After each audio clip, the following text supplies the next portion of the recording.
जय हिंद साथियों। आज जो है हम चर्चा करने वाले हैं क्लास 12 के फिजिक्स फर्स्ट के बारे में चर्चा करने वाले हैं। जैसा कि पिछले सेशन में हमने बताया था कि वैद्युत फ्लक्स और गॉस की प्रमेय के बारे में, और गॉस की प्रमेय के हमने जो है कंडीशंस की कुछ बात की थी। जैसा कि हमने बताया था गॉस की प्रमेय कि केवल बंद पृष्ठ के ही लिए ही लागू होती है, यानी खुले पृष्ठ के लिए ये कभी भी नियम लागू नहीं होता।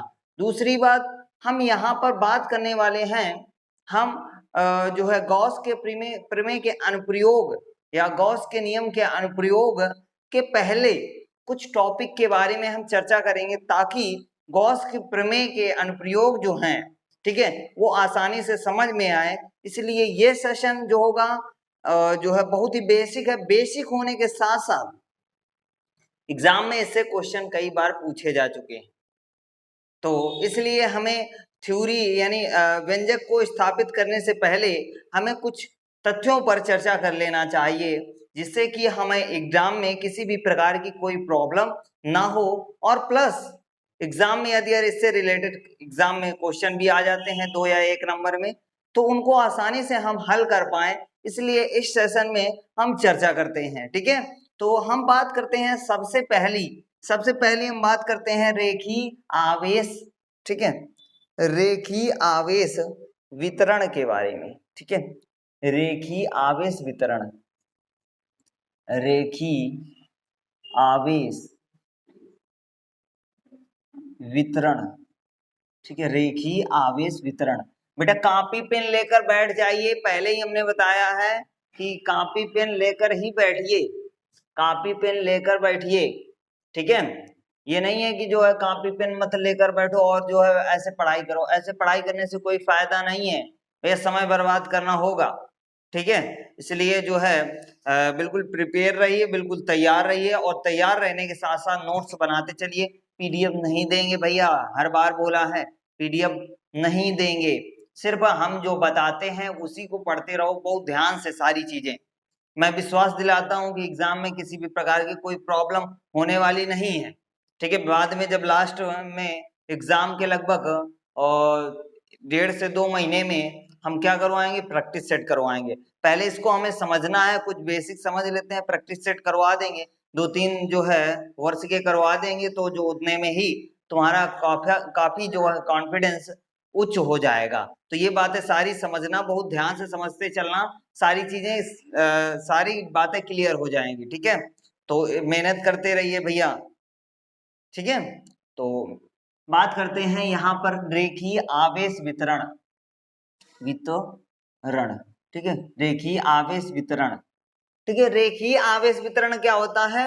यदि किसी वस्तु के अनुदिश, यदि किसी वस्तु के अनुदिश, अनुदिश, यदि किसी वस्तु के अनुदिश क्या भैया, आवेश, अनुदिश आवेश के वितरण, के वितरण को क्या कहते हैं बेटा? वितरण को रेखीय आवेश वितरण कहते हैं। लिख लो भैया, हम इतना ही शॉर्ट में लिखेंगे, पूरा पूरा नहीं लिखेंगे, ये तुमको नोट्स बनाने हैं और तुमको लिखना है। तो क्या फिर से एक बार रिपीट कर देते हैं, रेखीय आवेश वितरण, यदि किसी वस्तु के अनुदिश, यदि किसी वस्तु के अनुदिश आवेश के वितरण को, आवेश के वितरण को रेखीय आवेश वितरण कहते हैं। यदि बात क्लियर हुई? अब रेखीय आवेश घनत्व, इससे कई बार एग्जाम में ये वाला क्वेश्चन पूछा जा चुका है, क्या है बेटा? रेखीय आवेश घनत्व, रेखीय आवेश घनत्व, ये क्या, बहुत ध्यान से समझना। क्या भैया, फार्मूले से समझा देते हैं, तो फार्मूला होता है lambda is equal to Q upon L. ध्यान देना, यदि किसी या एकांक लंबाई, ध्यान देना, एकांक लंबाई, ध्यान देना, यहाँ पर लंबाई और एक, ध्यान देना, एकांक एक कर दिया और एक, तो एकांक लंबाई में उपस्थित आवेश के मान को रेखीय आवेश घनत्व कहते हैं। एकांक लंबाई में उपस्थित आवेश के मान को या आवेश की मात्रा को रेखीय आवेश घनत्व कहते हैं। बेटा एकांक क्या भैया, एकांक लंबाई में उपस्थित, लंबाई में उपस्थित आवेश के मान को, आवेश के मान को क्या कहते हैं बेटा, रेखीय आवेश घनत्व कहते हैं भैया। ये होता है lambda is equal to Q upon A. अब हम मात्रक की बात कर लेते हैं, तो भैया इसमें पूछता है मात्रक, क्या मात्रक, तो इसका मात्रक क्या होता है, तो आवेश का मात्रक क्या होता है, कूलाम, क्या होता है कूलाम, आवेश का मात्रक कूलाम बटे लंबाई का मात्रक मीटर, तो इसका यूनिट क्या होगा, लंबाई यानी कूलाम बटे मीटर। इतनी बात सबको क्लियर हुई, यहां तक सबको बात क्लियर हुई। अब पूछ सकता है यहां से यहां पर विमीय सूत्र, क्या पूछ सकता है, विमीय सूत्र, विमीय सूत्र। तो इसका विमीय सूत्र क्या होगा भैया, क्योंकि हमने पढ़ा है बेटा Q बराबर IT, पढ़ा है नहीं पढ़ा, Q का क्या होता है यानी I का क्या होता है एम्पियर और T का क्या होता है T होता है, ठीक है। तो यहाँ पर क्या हो जाएगा AT, क्या हो जाएगा AT अपान इसका क्या होगा L, क्योंकि लंबाई का मीटर, मीटर का L होता है। L को ऊपर ले जाओ तो यहाँ पर विमीय सूत्र क्या निकल के आया, विमीय सूत्र निकल के आया L के पावर -1 AT, ठीक है, ये इसका विमीय सूत्र हो गया। अब हम आगे बात कर देते हैं, ये हो गया रेखीय आवेश वितरण और रेखीय आवेश घनत्व, इसके बारे में हमने बताया।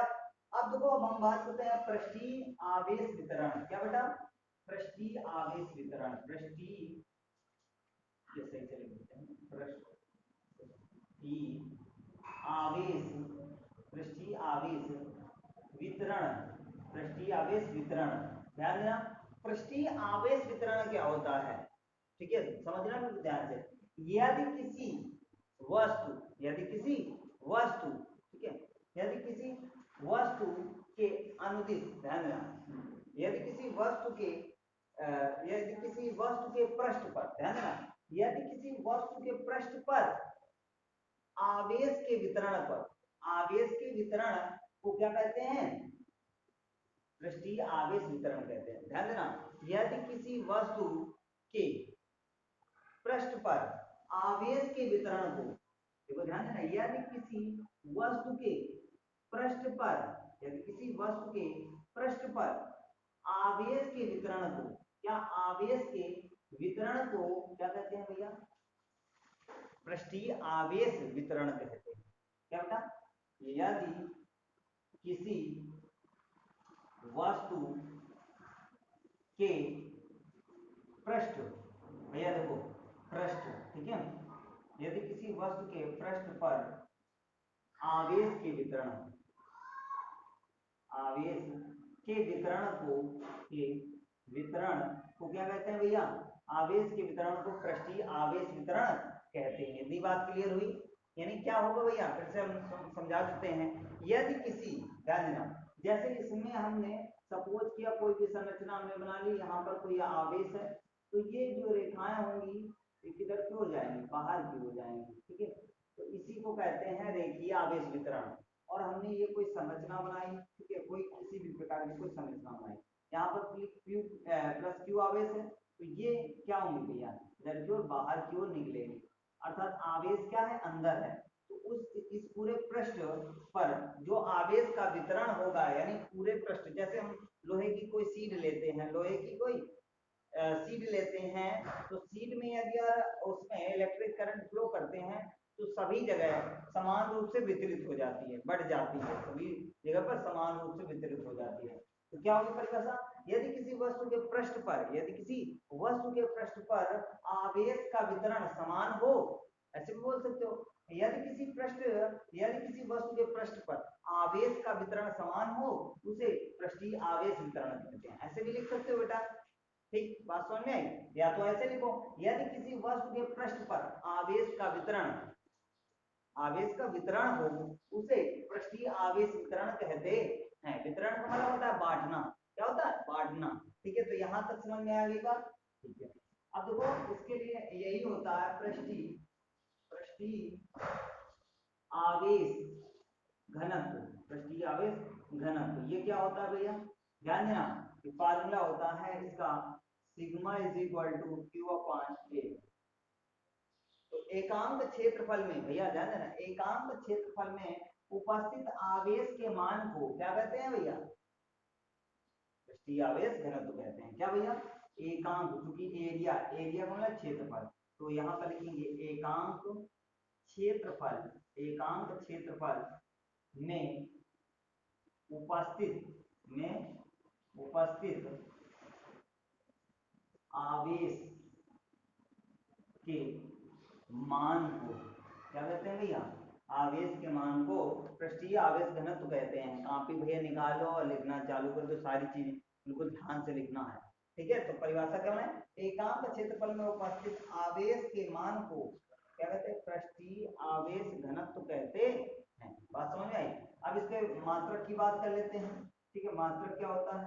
तो आवेश का मात्रक क्या होता है? कूलाम। आवेश का मात्रक कूलाम। और क्षेत्रफल का मात्रक क्या होता है? Metre square. क्या होता है? Metre square. तो इसका मात्रक होगा मीटर स्क्वायर, तो कूलाम बटे मीटर स्क्वायर। विमीय सूत्र की बात कर लेते हैं, तो इसका विमीय सूत्र क्या होगा? ठीक है, विमीय सूत्र, तो चूंकि हमें पता है, अभी बताया था, आवेश का क्या निकला था? AT। आवेश का क्या विमीय सूत्र निकला था? AT। और यहाँ पर मीटर स्क्वायर L हो जाएगा, तो L को जब ऊपर ले जाओगे तो क्या हो जाएगा? L की पावर -2 और AT, ठीक है? ये इसका विमीय सूत्र होगा। एग्जाम में ऐसे ना दे के कभी कभी ऐसे दे देता है, तो इस बात को भी विशेष करके याद रखना। एग्जाम में ऐसे दे देता है m की पावर 0, L के पावर -2 और T उसके बाद A, ऐसे दे देता है, तो इसको भी विशेष करके ध्यान रखना। ऐसे इसमें भी दे सकता है क्या? m के पावर 0, L के पावर -1, T A, इस प्रकार से दे सकता है। तो याद रखना, इन बातों को विशेष क्रम में ध्यान रखना, बहुत ही ध्यान से समझना इन बातों को। इतनी बात क्लियर हुई सभी को? यहाँ तक बात सबको क्लियर हुई? अब हम आगे बात करते हैं। आगे क्या हेडिंग है? आयतन। क्या? आयतन, आयतन आवेश वितरण। आयतन आवेश वितरण, ये क्या होता है भैया? इसको समझते हैं। आयतन आवेश वितरण क्या होता है? तो भैया वो ऐसे ही परिभाषा, सेम टू सेम वही परिभाषा। यदि किसी वस्तु के संपूर्ण आयतन में, यदि किसी वस्तु के, यहाँ पृष्ठ यूज हुआ है, ठीक है? पृष्ठ के कारण पृष्ठ यूज हुआ है, तो यहाँ पर क्या होगा? यदि किसी वस्तु के संपूर्ण आयतन, संपूर्ण आयतन, ये संपूर्ण आयतन में, संपूर्ण आयतन में संपूर्ण आयतन पर आवेश के वितरण को, क्या भैया? आवेश के वितरण को क्या कहते हैं भैया? यदि किसी वस्तु के संपूर्ण आयतन पर आवेश के वितरण को, ऊपर से ही लिया है हमने, कोई भी परिभाषा जो है अपनी तरफ से नहीं ऐड किया है, उन्हीं परिभाषाओं में हमने क्या कर दिया? देखो, यदि किसी वस्तु के पृष्ठ पर, यहाँ पर पृष्ठ पर यूज है, तो यहाँ पर संपूर्ण आयतन पर यूज कर दिया है। बस अंतर क्या है भैया? एक परिभाषा याद कर लो, इसमें थोड़ा ध्यान देना पड़ेगा। ये परिभाषा याद, तो ये भी परिभाषा याद। तो क्या कहने का मतलब है? यदि किसी वस्तु के संपूर्ण आयतन पर आवेश के वितरण को क्या कहते हैं? आयतन आवेश वितरण कहते हैं। इतनी बात क्लियर हुई सभी को? यहां तक बात सबको क्लियर हुई? आवाज आ रही है प्रॉपर? ठीक है। इसके बाद आप आगे बात करते हैं आयतन आवेश घनत्व। आयतन आवेश घनत्व, इसको हम समझते हैं। आयतन आवेश घनत्व क्या होता है? तो फार्मूले से जैसा कि हम रिलेट कर पा रहे हैं, रो इज इक्वल टू क्या? रो इज इक्वल टू क्या होता है? Q अपॉन V होता है। यहां तक बात सबको क्लियर हुई? यहां तक सबको दिखाई दे रहा है? कोई दिक्कत यहां तक? ठीक है। तो रो इज इक्वल टू, तो भैया एकांक आयतन में उपस्थित आवेश के मान को क्या कहते हैं भैया? आयतन आवेश घनत्व कहते हैं। तो क्या भैया? एकांक आयतन में उपस्थित आवेश के मान को आयतन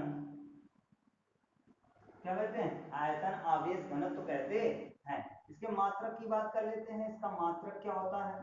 तो इसका मात्रक होता है आवेश का मात्रक, जैसे सबको पता है कि कूलाम होता है। और आयतन, आयतन क्या होता है, लंबाई इंटू चौड़ाई इंटू ऊंचाई। तो यहाँ पर क्या हो जाएगा, metre square, sorry metre cube.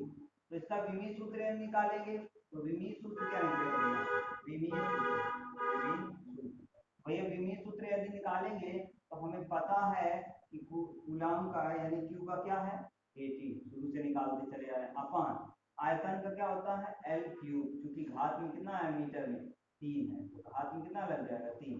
तो भैया इसको ऊपर भेजो, इसका विमीय सूत्र क्या निकलेगा, एम सॉरी एल की पावर -3 ए टी, इसको अदर रूप में लिखना है तो m के पावर 0 l के पावर -3 p a, ऐसे लिख सकते हैं। ठीक है, बात समझ में आई कि नहीं आई, तो यहाँ तक इतना भैया कर लीजिए। आगे हम चर्चा करेंगे इसके बारे में, गॉस के प्रमेय के, गॉस के नियम के अनुप्रयोगों के बारे में चर्चा करेंगे। तो भैया मेहनत करते रहिए, पढ़ाई करते रहिए, माँ बाप का सपना जाया मत जाने दीजिए, समय मत बर्बाद कीजिए। ठीक है, रख हौसला कि वो मंजर भी आएगा, प्यासे के पास चलकर कुछ समंदर भी आएगा। यदि यार आपके इरादों में दम है तो सब कुछ संभव है, यदि इरादे ही नेक नहीं है तो कुछ भी संभव नहीं है। इसलिए संघर्ष करते रहिए, मेहनत करते रहिए, समय मत बर्बाद कीजिए। ठीक है, तो जय हिंद, जय भारत, वंदे मातरम।